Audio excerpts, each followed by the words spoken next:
এই আমাৰ জানমণিহঁতৰ ঘৰত আজি জানমণিয়ে আমাৰ বিলাহী পুলি ৰুবলৈ লৈছে। বিলাহী পুলি ৰুওঁতে কৰোঁতে অনেকখিনি ভুল ভ্ৰান্তি হ'ব পৰাত মাৰ্জনা কৰি গোবিন্দই কৃপা কৰিব প্ৰাৰ্থনা। এয়া আমাৰ জানমণিয়ে সেৱাহে ধৰিছে। গতিকে বিলাহী যাতে বজাৰত 50, 60, 70 টকা পোৱা যায়, সেয়াই আৰু আমাৰ এতিয়া বৰ্তমান জানমণিয়ে বিলাহী পুলি ৰুবলৈ লৈছে। বতৰ ধুনীয়া, বাৰিষা, অলপ অলপ বৰষুণ দি আছে। যোৱা, এতিয়া তুমি বিলাহী পুলি ৰুব পাৰিবা। আৰু এইফালৰ পৰা ৰুই যোৱা।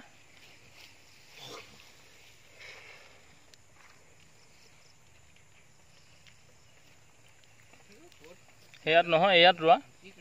এই যিটো খান্দি থোৱা আছে গাঁতটো, সেইটোত ৰোৱা। অঁ, সেয়াত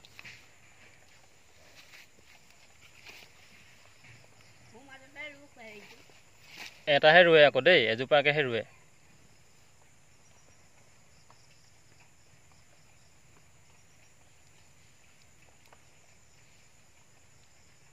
গুৰিটো টেপা মাৰি দিব লাগিব, তেতিয়াহে এই অঁ তেনেকৈ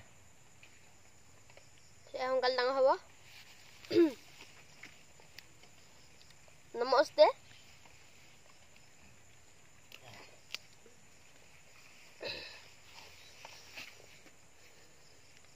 আৰু এজোপা তাতকৈ অলপ দূৰত ৰুবা। অঁ, সেইখিনিতে ৰুবা।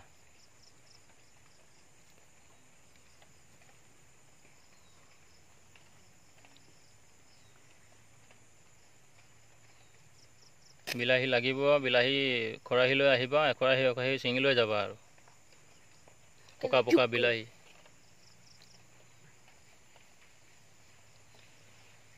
ৰাতি দেখোন বৰষুণ দিলে তিতি যাব, গোটেই উঠি যাব। বৰষুণ দিবই আৰু গোটেই পইচা ফালি যাব।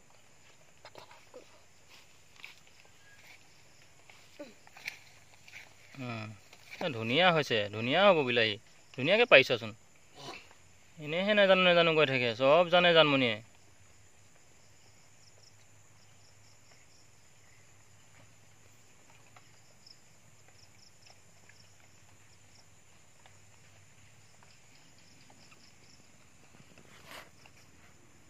আমাৰ জানমণিয়ে আজি বিলাহী পুলি ৰোৱা 9 ভৰি পাতিছে। মই অকণমান লাগি ভাগি দিছোঁ আৰু পাতি চাতি মাৰি দিছোঁ।